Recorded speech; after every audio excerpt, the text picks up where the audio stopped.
Què tal? Molt bon dia i benvinguts a la presentació de la segona edició de l'estudi de maduresa digital de les empreses andorranes, que ja sabeu és una iniciativa de la consultora digital Inicet amb Morabanc i la Cambra de Comerç, Indústria i Serveis d'Andorra. En aquesta sessió presentarem les dades de l'estudi i també farem una taula rodona amb 4 empreses de referència al país que ens explicaran els seus casos pràctics en transformació digital. Empreses com ara FEDA, el grup Quartz, Morabanc i Andorra Telecom.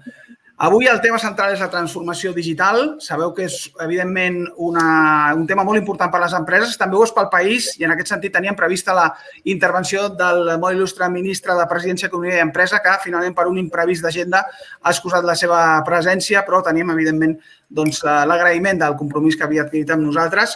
En tot cas, començarem per l'altra part important que dèiem, el teixit empresarial. La transformació digital és molt important pel teixit empresarial i per això des de l'inici de l'estudi està present en la promoció d'aquest estudi la Cambra de Comerç, Indústria i Serveis d'Andorra, avui representada per la seva directora, la senyora Pilar Escalé. Pilar, quan vulguis. Bon dia a tothom. La transformació digital és un dels principals reptes econòmics i socials del país. És la connexió integral de les diferents àrees de l'economia i la manera en què els players de cada sector s'adaptaran a les noves condicions que imperen en l'economia digital.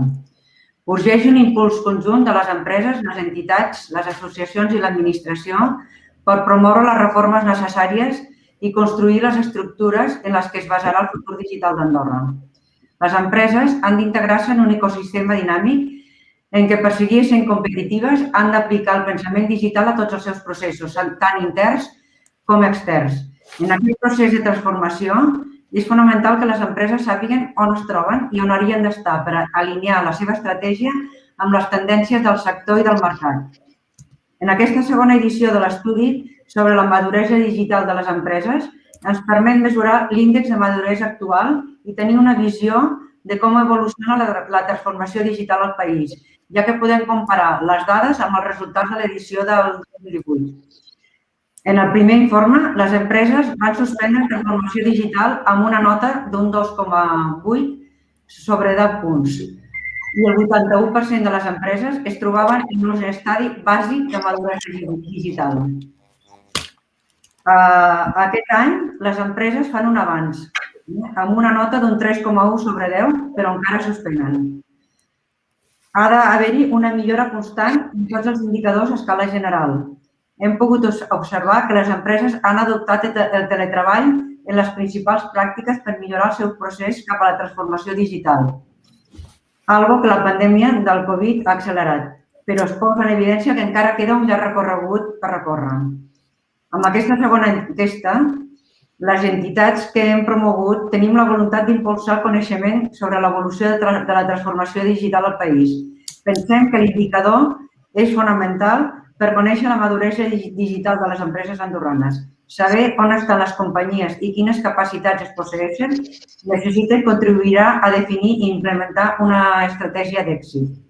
L'indicador permet obtenir objectius i iniciatives i mesurar com s'avança en la digitalització de les empreses en general. No podem passar l'oportunitat de ser actors i protagonistes en la transformació digital que viu el món. Creiem que ara és el moment. En tot cas, no m'allargaré i crec que l'important és que passem a la presentació de l'estudi.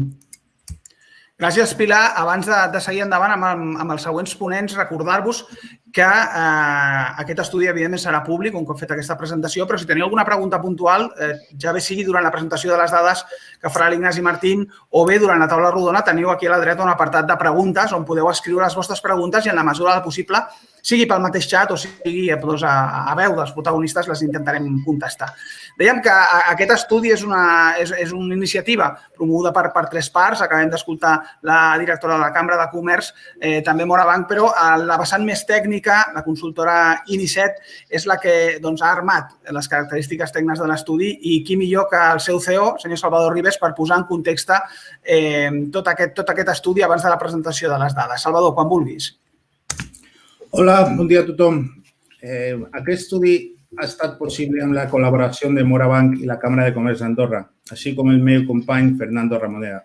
A tots ells els agraeixo la seva participació. Des dels seus inicis, INICET ha acompanyat a totes les organitzacions i negocis en el seu procés de transformació digitals, amb formacions in company. Volem que Andorra millori en aquest aspecte i que les empreses apostin per aquesta formació necessària en totes les competències digitals. Cal seguir treballant en l'establiment d'un pla estratègic per a poder desenvolupar un full de ruta per tenir èxit en la transformació digital de les empreses. Aquesta transformació no es basa només en la millora de la tecnologia, sinó que va més enllà, en la formació de les persones, assignant competències, coneixements i habilitats digitals a les plantilles. L'estudi que presentem avui és la continuació del que va fer en el 2019 a més de 400 empreses del país amb les mateixes 20 preguntes. Només ha afegit 3 noves. Hi ha hagut una pequeña millora en els resultats, però han de seguir en la mateixa direcció per millorar. I sense demorar-me, dono la paraula a Ignasi Martín per a la presentació de l'estudi. Bon dia, Ignasi. Bon dia. Ara veurem aquí en la pantalla la presentació. Bon dia a tothom. És un plaer estar aquí amb tots vosaltres avui i presentar aquest segon estudi de maduresa digital de les empreses andorranes. Ho hem fet amb molt carinyo i ho volem compartir també amb vosaltres. Tindrà 3 parts, la presentació. La presentació, en primer lloc, veurem quins són els objectius de l'estudi. En segon lloc, compartirem també, encara que ja s'ha comentat una miqueta, com hem fet aquest estudi, com hem procedit a fer aquest estudi. I, finalment, compartirem els principals resultats o els principals indicadors que ens han semblat remarcables compartir amb vosaltres. L'estudi, l'objectiu té 2 grans objectius. Per una banda, mesurar quin és el grau de maduresa digital de les empreses a Andorra a final del 2020. I després, com que ja tenim 2 estudis fets, el del 2019 i el que ara s'ha produït, veure l'evolució dels estadis de maduresa digital al llarg del temps de les empreses andorranes. Sense més, passem a veure com s'ha fet l'estudi. L'estudi s'ha fet lliurant, com a l'anterior estudi del 2019, una enquesta a més de 400 empreses andorranes que tenen 10 o més treballadors. Havent s'ha rebut 102 respostes, un 25% de resposta en un tipus d'enquestes com aquesta està molt bé i això ens ha permès tenir unes dades bastant fiables. I de quins sectors són les empreses que ens han contestat? Principalment de 3, d'hostaleria i els serveis turístics en un 38%, del sector comerç en un 28% i després del sector de la tecnologia i de les telecomunicacions en un 18%. I qui l'ha respost? L'ha respost majoritàriament als directius o gerents de les empreses i els alts comandaments. Una dada que és molt rellevant i que ens permetrà també veure com són les empreses a les quals hem enviat aquesta enquesta. Un 73% de les empreses enquestades, Segus, té entre 10 i 50 empleats, un 18% entre 51 i 100 i només un 9% té més de 100 empleats. Per tant, veieu que l'abast del nostre teixit empresarial, de les empreses que estan responent a aquesta enquesta, és empreses d'un petit tamany. Això és rellevant. Què més? S'han fet aquestes preguntes sota 16 indicadors agrupats en 4 grans àrees de transformació digital. La primera és l'àrea, o englobaria l'àrea que té a veure amb el que és el lideratge, la visió, l'organització de les empreses i que abastaria preguntes que fan referència de si les empreses tenen un full de ruta digital, si tenen un pressupost o estan dedicant un pressupost a fer aquesta transformació digital o estan utilitzant metodologies àgils, per exemple. La segona gran àrea és la de persones. Tant des del punt de vista de les persones o dels treballadors de les empreses com de com fan ús els departaments de persones d'aquestes eines digitals per buscar, per exemple, talent o fer selecció de persones. O la formació en habilitats. La tercera gran àrea és la de clients. Aquesta és una àrea bastant àmplia en la que hem fet preguntes sobre com és l'experiència del client l'omnicanalitat, la utilització de diferents canals per arribar al nostre client o, per exemple, la utilització d'eines com a CRMs. I, finalment, l'àmbit o l'àrea de negoci digital, en la qual hem fet preguntes relacionades amb el que és la intel·ligència de negoci, com analitzem aquestes dades a través d'aquestes eines per, finalment, prendre millors decisions de negoci. I, finalment, sobre innovació en quant a la utilització de noves tecnologies que s'estan posant a l'abast de les empreses per orientar a les nostres empreses cap a aquest negoci digital. Molt bé. Aquests 16 indicadors el que ens permeten és classificar a les empreses en 4 estadis de maduresa digital. La bàsica, la inicial, l'estadi 1, seria aquelles empreses que estan o que encara no tenen iniciatives digitals o les tenen d'una forma molt, molt, molt, molt incipient, i disperses. No tenen encara un pla de ruta i estan fent els primers pinitos. El segon estadi seria l'inicial, en el qual ja una empresa comença a fer un pla digital i en alguna àrea específica comença a desenvolupar-se el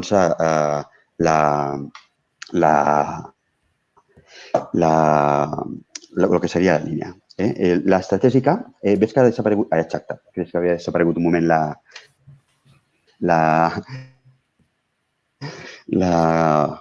presentació. Seria ja empreses que ja tenen un full de ruta, tenen un pla de transformació i estan començant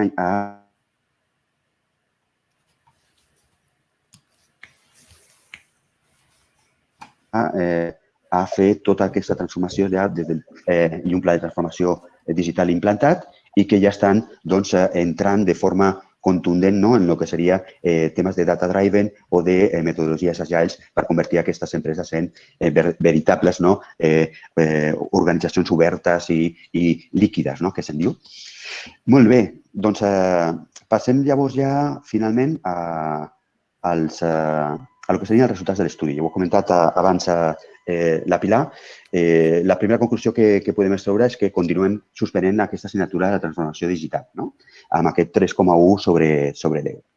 Si més no, sí que m'agradaria posar èmfasis en que, evidentment, hi ha una millora de 3 dècimes sobre l'enquesta de l'any anterior. I també m'agradaria posar una mica en context aquesta nota. A Espanya es fa el mateix estudi, si bé s'està fent fixeu-vos, amb empreses de més de 500 treballadors. Per tant, no és 100% comparable. Però sí que perquè veieu una miqueta l'evolució també de la nota a com està fent-se en Espanya. Ha passat d'un 4,1, també un catejat, en el 2018, a un 4,6 també de suspens en el 2019 i ha estat el primer any, en el 2020, en el que han passat a aprovat amb un 5,7%. Però fixeu-vos, posem-ho en focus, el nivell de les empreses que us he comentat abans, en la qual les nostres, majoritàriament són empreses entre 10 i 50 treballadors, no és ben bé comparable. Encara tenim un recorregut de millora, igual que ho tenen segurament a Espanya en aquesta transformació digital per arribar a ser empreses totalment digitals. Molt bé. En quant a la valoració dels 16 indicadors claus, aniré molt ràpid. Aquí jo crec que és posar èmfasis en que tenim una millor nota en el que seria l'àmbit de la visió, l'organització i el lideratge, amb un 3,6%. En aquest àmbit hi ha més és on hi ha la voluntat, hi ha la visió de que volem convertir de ruta, però encara en les altres tres àmbits o àrees estem entre una nota que va entre el 2,2 i el 2,3.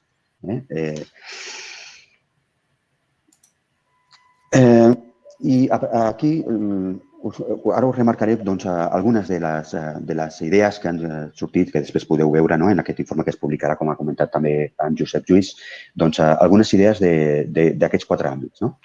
En la divisió organització i lideratge, la primera, positiva. Hi ha un 35% de les empreses que ens diu que preveu llançar en els propers mesos un pla de transformació digital. Aquesta voluntat de fer, de tirar cap endavant, de tenir clar que això s'ha de fer i que ho hem de fer. Si més no, un 53% de les empreses encara no té un full de ruta digital.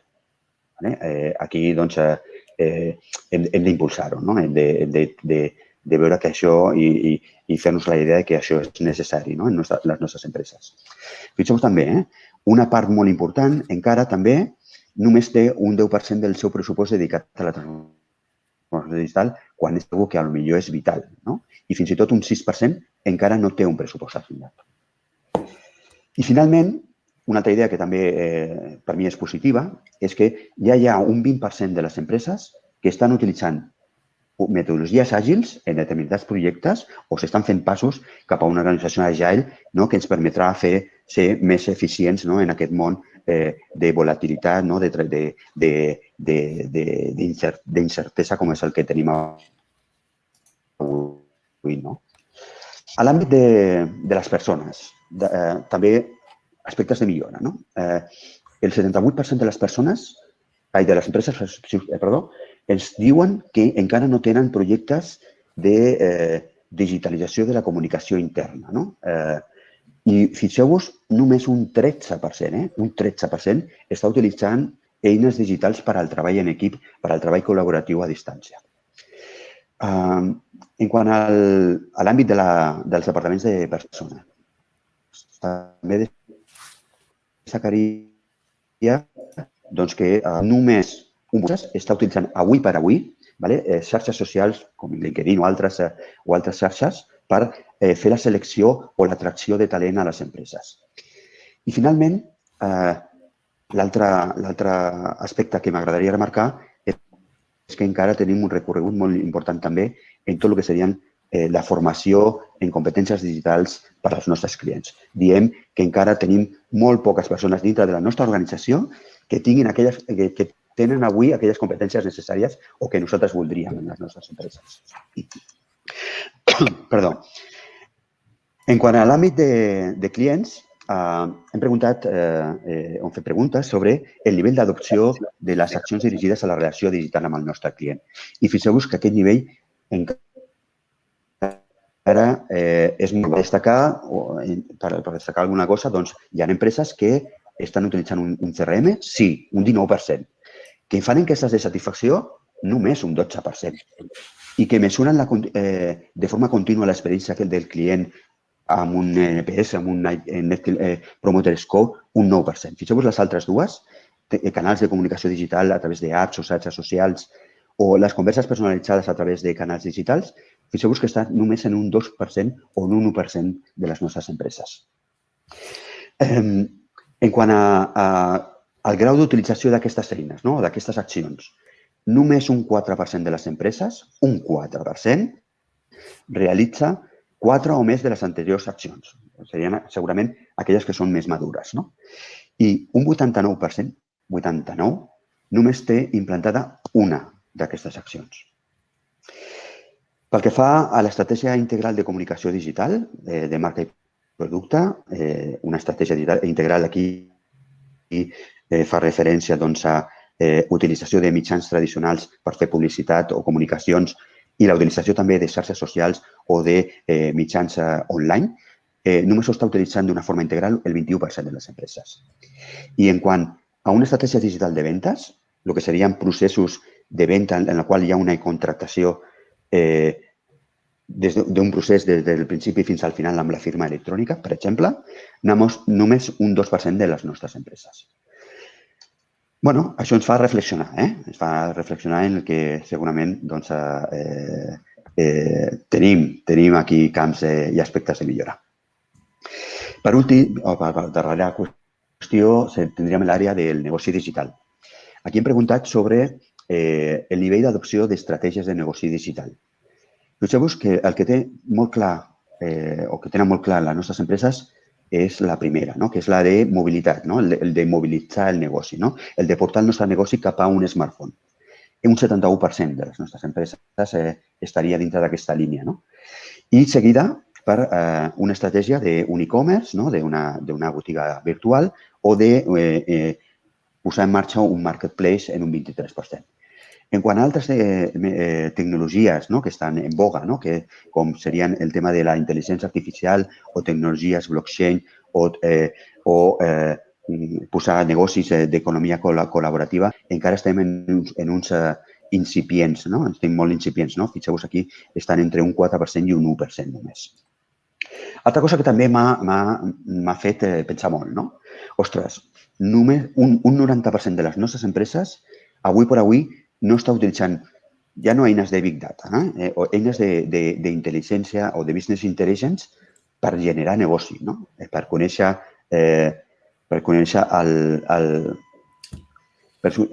el nostre client d'una forma molt més acurada. Fixeu-vos que un 14% sí que estan aplicant una segmentació bàsica de clients, però tan sols un 10% estan utilitzant eines d'anàlisi ja que ens permeten fer machine learning o eines que ens permeten fer anàlisis predictives per fer d'una forma molt més eficient upselling o cross-selling de ventes o inclús de prevenir les baixes de clients o de fer scorings que tenen a veure amb l'anivellament del risc dels nostres clients. Són temes que estan sortint, són temes que posem sobre la taula, perquè són temes que segurament haurem de treballar tots plegats en un futur. I finalment, un cop feta la resposta a aquests indicadors, amb això hem pogut establir cada empresa on està, com comentaven també abans la Pilar i el Salvador. Tenim el 83% del nostre univers, de les nostres empreses, estan en un estadi bàsic o inicial. Un 40%, per concretar, un 41% estan en un estadi bàsic i un 42% està en un estadi inicial. També és la idiosincràsia, el nostre teixit empresarial, que és molt diferent segurament al d'altres països. Aquí sí que m'agradaria destacar que segurament també hi ha diferències molt diferents. Així com segurament el sector de la banca o de les telecomunicacions està en uns estadis molt més avançats, segurament la majoria, jo no dic tots, de les empreses que estan en el sector de l'hostaleria, la restauració i el comerç segurament estan en estadis més bàsics o inicials. Molt bé, i estem arribant a la final del camí d'aquest estudi. Finalment, volia compartir quatre reflexions amb vosaltres, quatre conclusions. La primera, ja ho hem vist. Continuem, les empreses andorranes continuen suspenent aquesta assignatura de la transformació digital.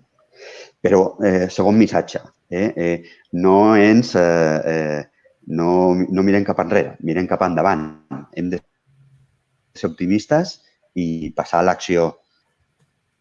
Darrerament s'estan detectant moltes oportunitats per esdevenir un país de negocis digitals a Andorra, per les seves característiques, per els passos que s'estan fent des de molts llocs. I el tema jo crec que aquí hem de treballar units. Ha de ser el que aquest país i les nostres empreses tinguin aquesta transformació digital ha de partir d'una acció conjunta entre les administracions públiques i el sector privat per ser aquest motor d'acceleració digital del teixit empresarial andorrà. I darrerament hem vist o hem llegit que hi ha noves lleis que recolzen nous sectors digitals com els esports. Tenim una llei d'actius virtuals que ens permetrà fer o possibilitar que vinguin empreses també focalitzades en tecnologies blockchain o d'altres i altres sectors com la biotecnologia. Però no ens oblidem que també és molt important i aquí també la Càmera i les administracions públiques ens poden ajudar moltíssim en com transformem el teixit tradicional empresarial andorrà cap a aquest camí cap a la digitalització i la transformació digital de les nostres empreses. Res més, hem arribat aquí a la fi. Moltíssimes gràcies i Josep Lluís, quan tu vulguis.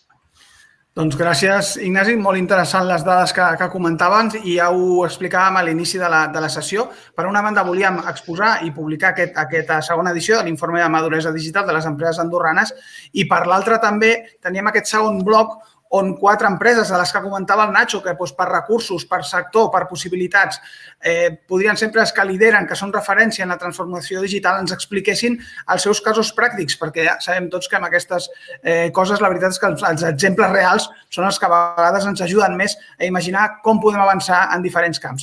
Per això li passo la batuda en aquesta presentació al Salvador Ribes, el CEO d'Inicet, que ens portarà la veu d'aquesta taula rodona i conversarà amb els responsables d'aquestes empreses. Quan vulgui, Salvador.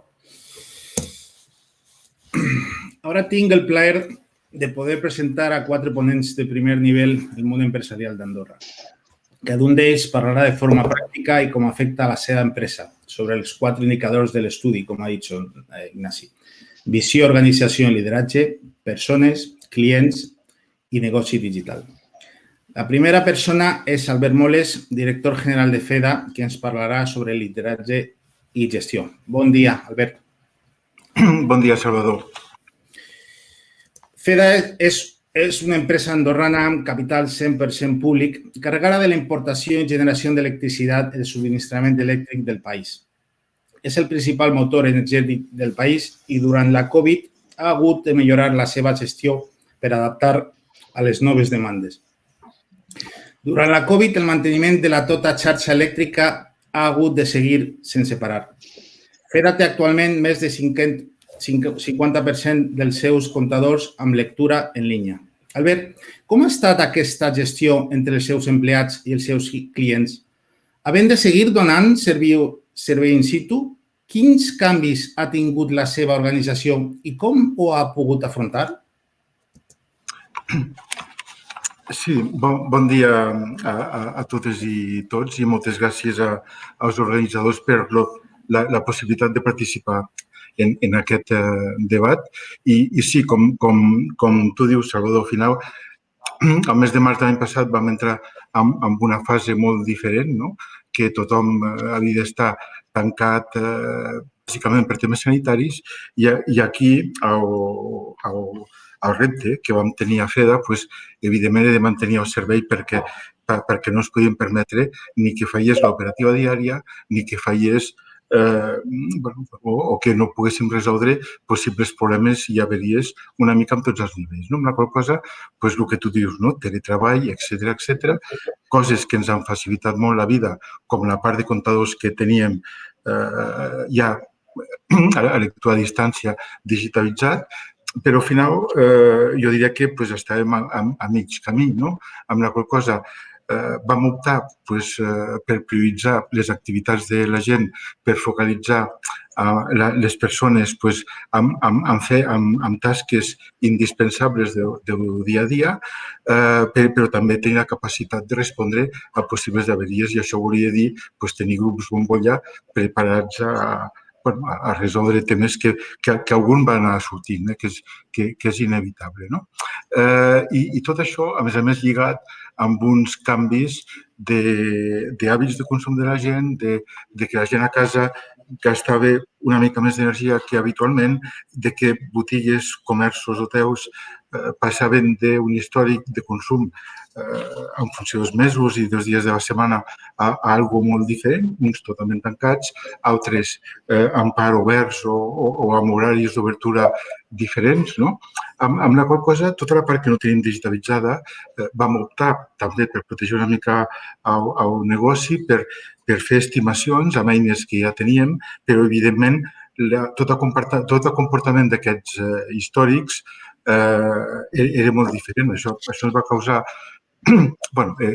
errors, problemes, moltes trucades, una sobrecàrrega de treball que a més es va afegir perquè també vam veure de seguida una necessitat d'ajudar, d'oferir condicions de pagaments molt més flexibles en moments en què certes empreses no facturaven i també oferir descomptes, rebaixes de preus, cosa que habitualment canvis de preus de tarifes, d'estructures o són coses que es treballen amb temps, que es programen, que es proven i es proven amb els sistemes in situ, amb gent treballant. I tot això vam fer-ho a distància, evidentment sort d'un ERP potent i d'eines de connexió, però sí que els hàbits de treball van ser molt diferents, no?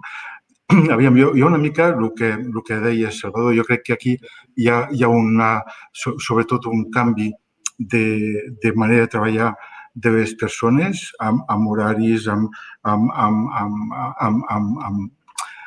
i al final és aquí, és promoure aquest lideratge, aquest empowerment als treballadors. Jo crec que el que més valor ha tingut o té, cosa que podíem tenir més o menys clar tots, no? Però sí que realment han vist que no calia que els superiors vigilessin els treballadors cada dia en un despatx o com sigui, sinó que des de casa treballaven igual i a vegades més i a vegades fora d'hores. I jo crec que és una mica el que hem dit d'aquest estudi, aquesta manera de treballar agile, que al final és la part aquesta de canvi que també passa per persones.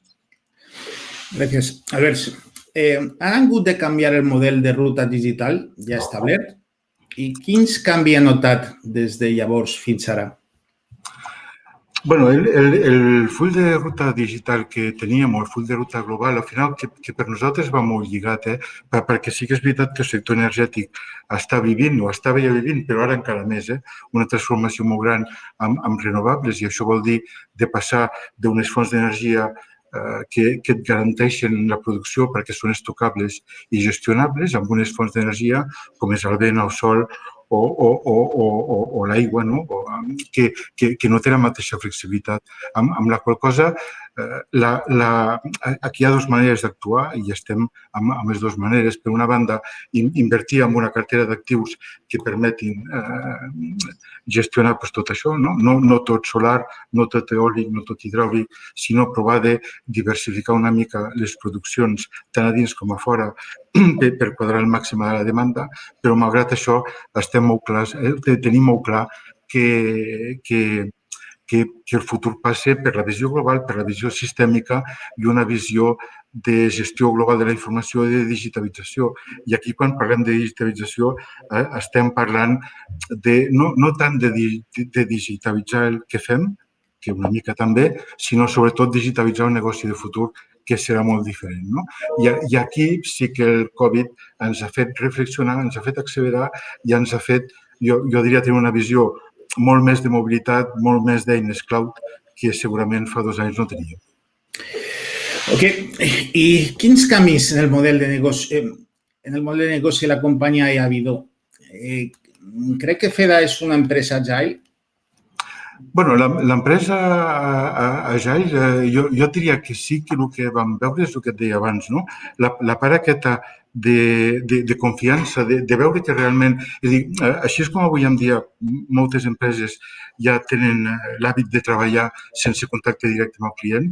No era tan habitual, i sobretot aquí a Andorra, de treballar sense un contacte diari amb el treballador. Jo crec que això és un gran pas, que entre tots a més o menys escala hem aconseguit, i al final per mi és un dels valors de l'Agile. L'Agile, evidentment, hi ha temes de tecnologia, de transformació, de client cèntric, etc. Però les persones, la confiança, el compromís, jo diria que és molt important. I aquí, jo diria que sobre aquestes bases hem de ser capaços de continuar implantant comportaments agile i incorporar cada cop més el client en la cadena de valor i alinear la tecnologia amb aquesta cadena de valor. Molt bé, Albert, muchas gracias. Muy interesante. Y la següent persona es Jessica Reynoso, directora de Innovación Digital y de Experiencia Client de Morabanc. Jessica nos hablará del indicador Customer. Buenos días, Jessica. ¿Qué tal? Morabanc és una de les entitats financeres més importants d'Andorra. El banc destaca per la seva vocació de compromís amb els clients, buscant contínuament la millor manera d'aplicar les últimes novetats tecnològiques a tots els seus productes i canals per oferir la millor experiència possible. La Covid ve de sobte fa més d'un any i encara que la situació comença a millorar en tots els sentits, ens ha canviat la manera de treballar i d'atendre als nostres clients. Jessica, el banc estava preparat per oferir tots els seus serveis als seus clients? Com heu hagut de gestionar i prioritzar els canvis que se'n van derivar? Gràcies. Primer, bon dia a tothom. Jo crec que ningú estàvem preparats de manera personal per una cosa tan grossa com va ser la Covid. Afortunadament, nosaltres portàvem ja un full de ruta digital i un recorregut des de 2015 que vam començar o recomençar la transformació digital de l'entitat.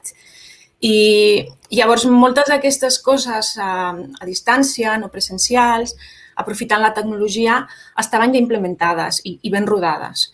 I durant 2020 teníem ja un full de ruta també marcat que segurament, respecte al que tu comentaves, vam haver d'accelerar algunes coses, vam prioritzar aquestes coses que potser teníem en 12 o 18 mesos vista, vam haver de córrer per implementar algunes que en aquell moment eren necessàries.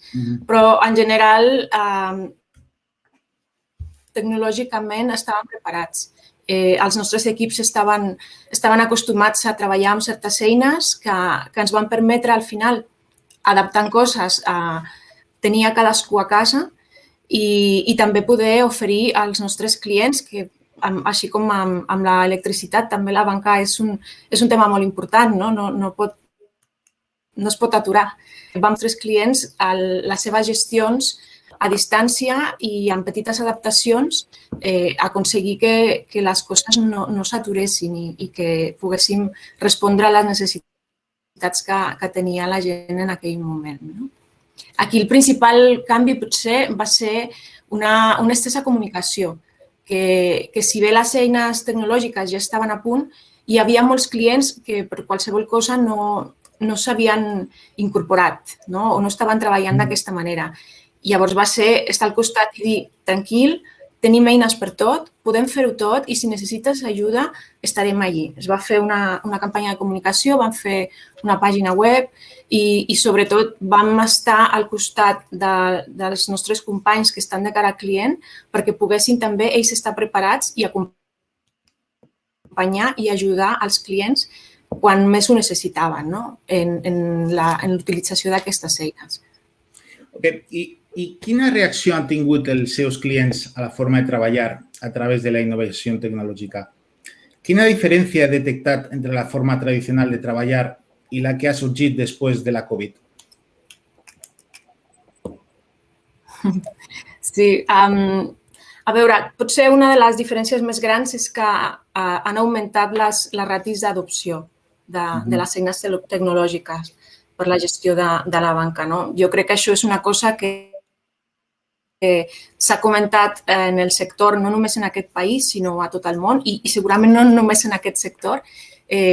Cada vegada la gent està fent servir més les eines digitals i aquestes ratis són estables. No només va haver-hi un pic durant els mesos de confinament, sinó que s'han quedat allí. Vol dir que tota aquesta gent que potser per qualsevol motiu a vegades és la sensació de seguretat, sobretot en la part financera, sempre hi ha aquella arrencança de és que ho estic fent digital però són els meus diners i em fa por.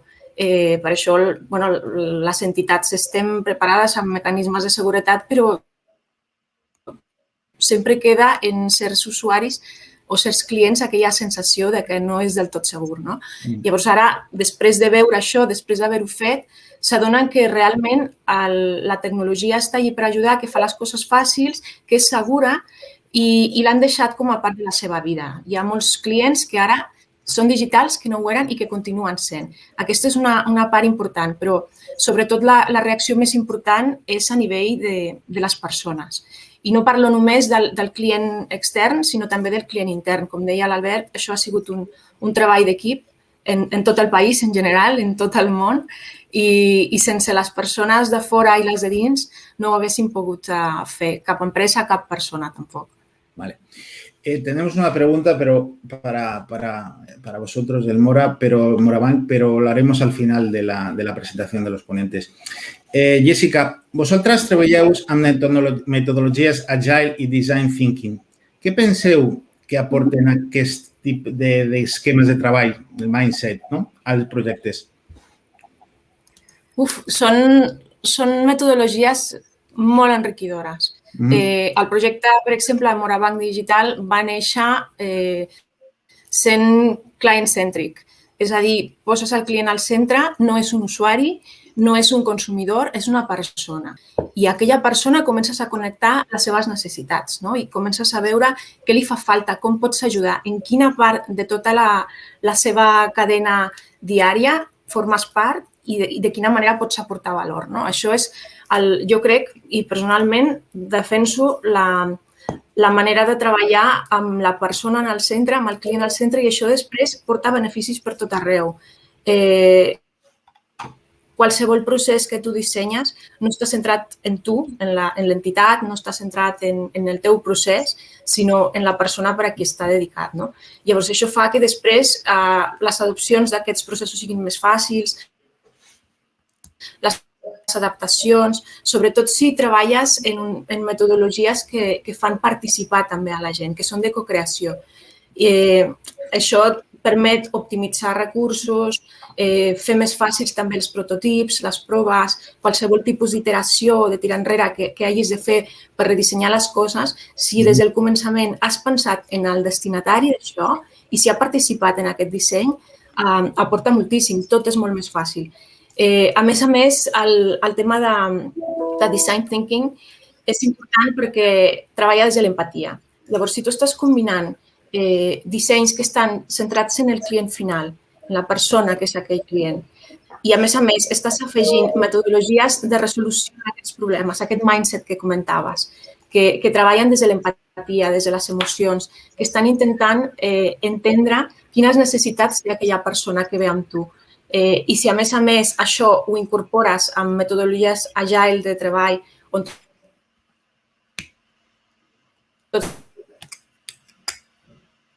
tots els equips poden treballar deslocalitzats en un moment, això fa que tu siguis supereficient, que, a més, les coses que tu estàs desenvolupant tinguin valor per la gent y que qualsevol... Vale, gracias, Jessica, pero creo que te he perdido la conexión. Disculpa. Oye, muchas gracias.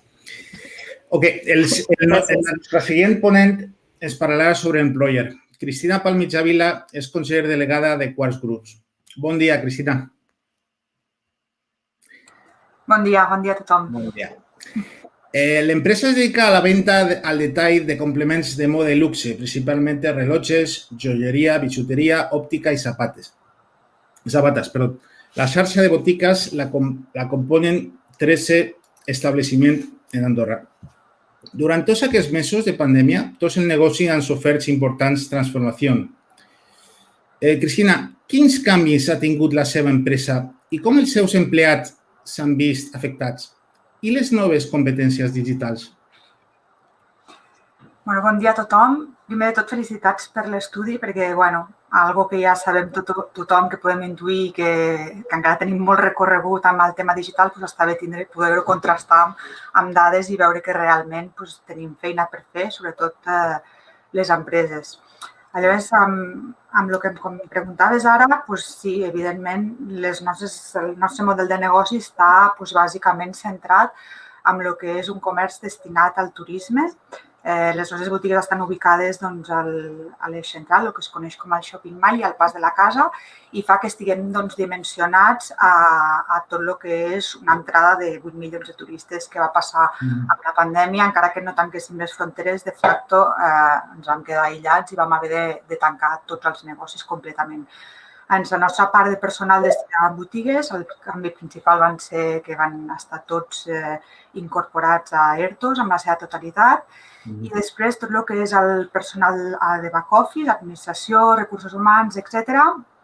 La feina va continuar, però a diferència de, com ens explicava la Jessica, per exemple, nosaltres no estàvem preparats ni pel teletreball, ni teníem cultura de fer teletreball, etc. Per tant, va ser un repte que se'ns va plantar sobre la taula quasi de cop, com aquell qui diu, i vam haver de reaccionar ràpid, tant a nivell físic, és a dir, instal·lar punts remots a casa dels nostres empleats, etc., oferir tota la tecnologia perquè ho poguéssim fer, i després crear noves metodologies de treball, és a dir, ja no ens podíem comunicar directament com estàvem acostumats a fer-ho i, per sort, des de feia temps ja vam començar a implantar el que és amb el Teams, la tecnologia del Teams, i això ens va ajudar a almenys no perdre aquest contacte que fins ara era la base de treball, és a dir, totes les reunions es feien físiques, etc.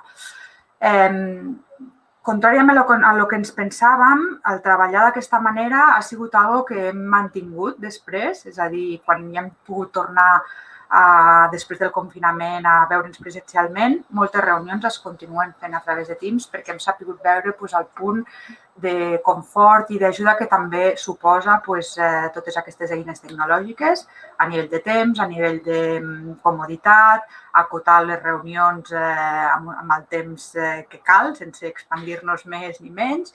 I són coses que s'han anat incorporant en el nostre dia a dia que sense la pandèmia possiblement no haguéssim fet. I la tercera cosa en la qual vam haver d'adaptar-nos va ser en la potenciació de la pàgina web. Sí que és veritat que tot el tema web aquí a Andorra és una mica assignatura pendent perquè per la nostra composició com a país és una mica complicat a vegades, però la pandèmia va fer que això fos una necessitat i que el nostre model web, negoci web, estava en segon lloc, ara va passar a ser una prioritat i haver-se de potenciar i de posar en pràctica molt més incisivament. Aleshores, què va passar? Per tal de fer tot aquest procés amb el nostre personal, el primer repte va ser, teníem una sèrie de persones a ERTO, les que no veiem. Nosaltres veníem d'una cultura empresarial on les formacions eren molt contínues, teníem molta habitud d'estar en contacte, de formar constantment i quan això ja es va poder fer, a partir de la llei 16-2020, a partir de desembre, vam voler tornar a reprendre aquestes formacions i poder tindre aquest contacte amb el personal a la mesura que es va poder. Vam seguir les formacions com les fèiem, a nivell de formació de producte, atenció al client, etc. Però tot el procés digital va fer que aquestes formacions també les encaréssim cap aquí, cap a una manera de treballar més digitalment. El nostre equip informàtic va instal·lar tot el que es coneix com el Microsoft Edge, que és com una espècie d'intranet. I clar, això va fer que nosaltres impulséssim o ajudéssim o engresquéssim el nostre personal a participar en aquesta intranet en la qual ens podem comunicar entre nosaltres, compartir coneixements, penjar les novetats que hi ha i una nova manera de treballar, inclús pel personal de botiga física que a vegades per la manera de treballar no tindria per què.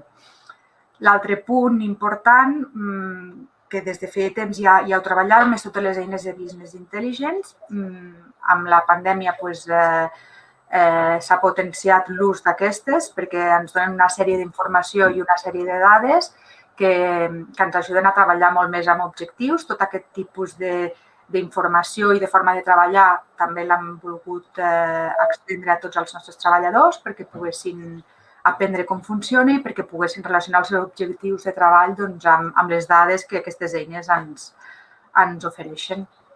I, bàsicament ha sigut una mica una revolució, un canvi mental i el que és la pandèmia ens ha ajudat a poder-nos dedicar més i tindre més incidència en tot el que és l'ajuda digital que de fet ens fa falta i és el que necessitem.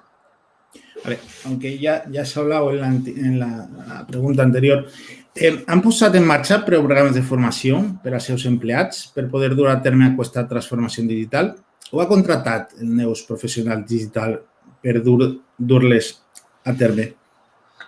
Sí, nosaltres hem anat actuant una mica com sobre la marxa. En un principi el que vam fer és buscar el talent intern, és a dir, la web, el desenvolupament de la web va passar a ser una cosa prioritària i el que primer vam fer és això, és buscar persones que pel seu tarannà que ja estaven a l'empresa doncs, que poguessin dedicar-se plenament a tot el que és el tema web. I a partir d'aquí vam fer formacions personalitzades a través de escoles de negoci, la Cambra també ofereix cursos destinats a temes concrets que també ens han sigut d'ús.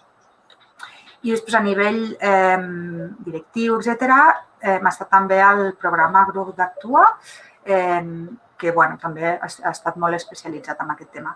Però el repte més gran, a part de totes les formacions que han sigut necessàries, és una mica un canvi de mentalitat amb tota aquesta manera d'utilitzar tot el que és la digitalització, perquè sí que hi ha un component de coneixements que s'han d'aprendre, però un pas més enllà és el canvi de mentalitat, és a dir, tots aquests temes de reduir el paper, treballar en processos, és a dir, canviar la gent, la mentalitat en la seva manera de comunicar-se i de treballar al final. I una mica això ha sigut més feina nostra des de la part directiva de poder involucrar tots els treballadors amb aquesta nova tendència, que ja ens costa a nosaltres, els directius també, però la idea és poder-ho transmetre a tots els estats perquè al final són noves metodologies de treball i serà així cap on anem, és a dir, que és el futur. Molt interessant. Moltes gràcies, Cristina. I finalment parlarem amb Antoni Rodríguez, director tècnic d'Andorra Telecom. Es parlarà sobre tecnologia i negoci digital. Bon dia, Toni. Bon dia, Salvador, i bon dia a tothom. Andorra Telecom és la companyia de telecomunicacions d'Andorra, pionera en el desplegament de fibra òptica, donant suport al teixit econòmic, la innovació, tecnologia i negoci digital. Toni, quins canvis ha tingut Andorra Telecom des del començament de la pandèmia internament i com l'ha pogut afectar el seu negoci des del punt de vista tecnològic? Bé, Salvador, afortunadament jo diria que el negoci no s'ha vist afectat des del punt de vista tecnològic. Malgrat nosaltres a l'inici de la pandèmia vam passar en una situació com moltes empreses, de situació de canvi important, perquè vam passar més de 200 persones a fer teletreball, però va estar possible i realment va ser pràcticament, diria jo, del dia a la nit i van començar a funcionar. Però el que sí ha fet, el que sí hem notat extremadament o el que ha fet la pandèmia és una acceleració en els nostres canvis d'hàbits. És a dir, tenim un teletreball, ara estem a casa, per tant, aquí ja han comentat alguns companys, necessitem eines, eines de treball col·laboratiu, i quan dic eines de treball col·laboratiu poden ser des del Zoom, des del Teams, el Meet o qualsevol, totes són vàlides i totes han evolucionat igual que nosaltres, ens hem adaptat a aquestes eines necessàries per a aquest tipus de teletreball, però un dels reptes que ha tingut la companyia i jo crec que s'ha resolt de forma molt satisfactòria és la comunicació.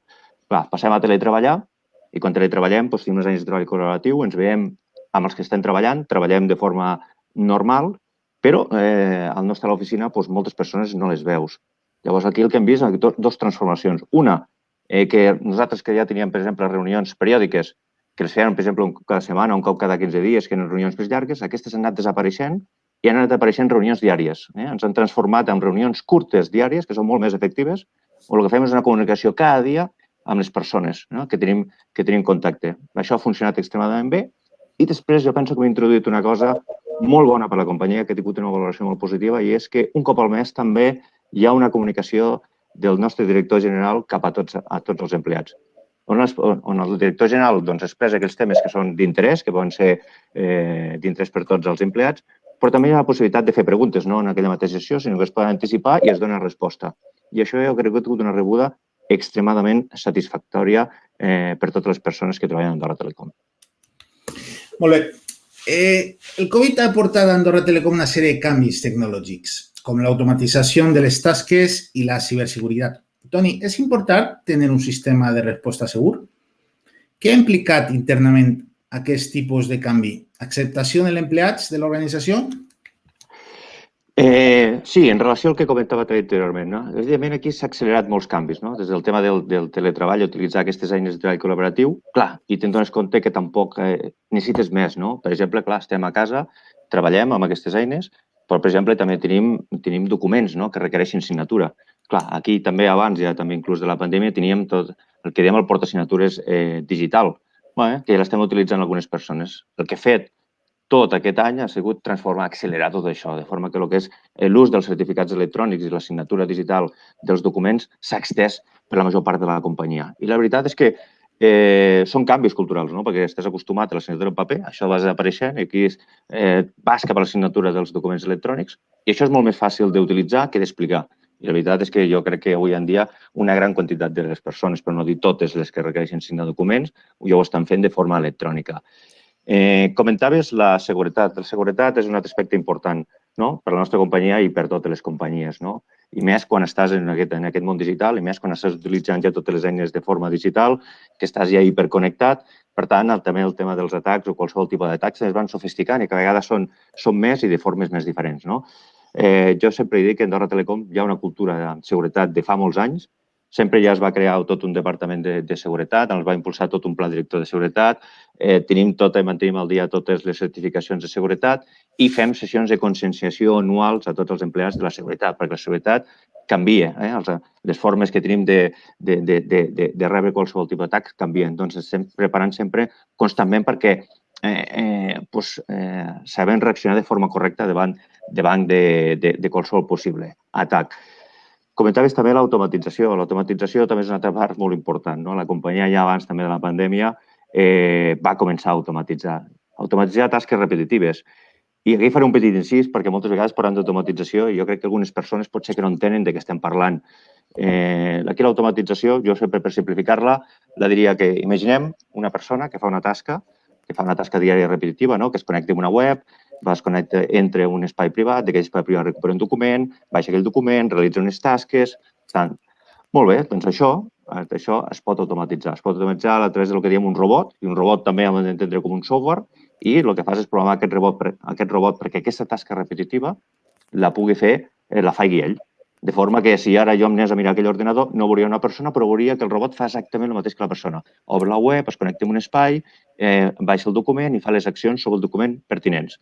Molt bé, doncs tot això ho estem desplegant, estem identificant aquestes tasques repetitives, intentant que això s'elimini, que ja no ho facin persones, sinó que ho facin aquests robots o aquestes persones digitals i també estem fent un pas més, que és tot el tema que també s'ha comentat anteriorment, que va lligat a tot el tema de la intel·ligència artificial. Clar, què passa si, per exemple, la web canvia? Doncs que el robot probablement esperarà, perquè si li canvia la web igual no sap. Però el que es tracta és que aprengui. I perquè aprengui, avui en dia també hi ha eines que permeten aquesta intel·ligència de que el robot pugui aprendre de forma que si canvien les coses es pugui adaptar i inclús de forma autònoma pugui resoldre tots aquests esculls i pugui avançar i no parar-se i que hagi d'intervenir una persona. Molt bé. I com a última pregunta, Andorra Telecom està duent a terme una transformació digital dins de l'empresa que vol transformar la cultura només paper. Toni, quina tecnologia ha de fer servir per a dur terme aquest projecte? Procés de data, big data, intel·ligència artificial? Tenen un full de ruta digital per al desenvolupament d'aquests projectes? Sí, Salvador, aquí, si em permets, començaré per aquesta part final. Tenim un full de ruta digital? Sí, i a més és un full que segurament, periòdicament, totes les empreses, l'has d'anar reveient perquè sempre hi ha coses a transformar, sempre hi ha coses a canviar. Però nosaltres ja, sí que és veritat que des del 2008 vam fer un full de ruta digital molt complet i comparant un full de ruta digital, al final hem de pensar que això és un camp molt extens, és a dir, dintre del que és la transformació digital es poden fer moltes accions des de molts àmbits, des del tema de les persones, el que es deia, el tema, per exemple, d'introduir una plataforma de learning, que les persones ja per formar-se ja puguin fer cursos senzills, ràpids, que siguin realment molt útils de forma dintre de la pròpia companyia. El que dèiem, el teletreball, com vam fer tot el tema del full de ruta digital, vam introduir el teletreball, de forma que el dia que van començar també a teletreballar tots de forma massiva, doncs no era nou. Ja sabien tots com s'havien de connectar, encara que ho feien molt pocs i ja ho estem fent pràcticament tota la companyia. Després també tenim tot el tema dels canals digitals, que són les interaccions amb els nostres clients, que des de la web o des de l'app puguin fer la major part d'interaccions, ja sigui per contractació o per canvis en els seus productes. Tot el tema de les dades. Tenim dades, tenim un big data, analitzem les dades, tenim indicadors, tenim informes, tenim molta. I el proper pas sempre és aquesta intel·ligència artificial aplicada a les dades. I ens centraré, si voleu, un petit exemple, que és el tema intern, que és el tema de tenim dades a la nostra xarxa i a través d'aquestes dades nosaltres podem analitzar què està passant a la xarxa i estem introduint també intel·ligència artificial per preveure que no hi hagi un problema. O sigui, hi ha un problema en un punt que automàticament hi hagi una automatització i que s'actuï i es faci una acció per evitar una fallida de qualsevol sistema. I ho has dit alguna cosa també de la part molt important, el tema del no paper, t'ho han comentat alguns dels companys. Sí, treballem el no paper. Cada vegada ja tenim menys paper, tenim signatura electrònica, signem electrònicament nosaltres internament, amb els nostres clients també tenim signatura biomètrica, de forma que pots anar a l'agència i a través d'una tablet pots introduir aquesta signatura i, per tant, comencem a generar documents digitals. Clar, quan comences a generar documents digitals i per no complicar a ningú, vol dir, per exemple, generar PDFs, l'important és com es gestionen. I ja no es gestionen de forma que jo agafo aquest document PDF, me'l guardo en una carpeta i li dic un nom. Si fa això, si en tinc 10, no tindré un problema. Però al cap de 2 o 3 anys, si en tinc 200, si en tinc 10.000, si tinc 20.000 d'aquests documents, és que això és ingestionable. Llavors, el tema de dir no vull paper vol dir que has de fer una sèrie d'accions, una sèrie d'accions profundes a dintre de la companyia per canviar, per transformar tot això. Has de començar a identificar que els documents són aquests digitals. Aquests documents que són PDF se li pot ficar etiquetes, has de veure quines etiquetes, que vol dir com els marques perquè els puguis gestionar i els puguis trobar en el futur. Clar, això és un canvi. Llavors, el fet de nou paper vol dir un conjunt de projectes que estem duent a terme, de forma que a tota la companyia canvi tots aquests hàbits i passi a gestionar paper a gestionar documents electrònics, que és una altra forma de fer les coses. Molt diferent. Ok, Toni, moltes gràcies. I gràcies a tots els ponents per la seva participació. Y ahora damos paso a las posibles preguntas que se puedan tener. Doncs moltíssimes gràcies a tots. Fins aquí aquesta presentació. Abans de tancar, recordar-vos que tant la presentació, el vídeo de tot el que hem parlat aquí, com l'estudi mateix estaran disponibles a les xarxes socials de les 3 entitats promotores, d'Inicet, de Morabanc i també de la Cambra. Agrair la feina feta per aquestes 3 entitats a l'hora de confeccionar aquest estudi, que segur ens permetrà tenir una fotografia de com estem i ens ajudarà a millorar. I també, evidentment, gràcies a les 4 empreses que ens han explicat els seus casos pràctics i, per acabar, gràcies a tots els que ens heu seguit en aquesta presentació. Fins aviat.